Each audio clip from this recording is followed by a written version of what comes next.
Darshanbhai પેંડિયા YouTube ચેનલને like share subscribe and comment અવશ્ય કરશો. Thanks for watching.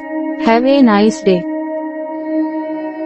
આજના દિવસે જેમનો પણ બર્થડે હોય તેમને દર્શનભાઈ પંડ્યા યુટ્યુબ ચેનલ તરફથી ખૂબ ખૂબ શુભકામનાઓ.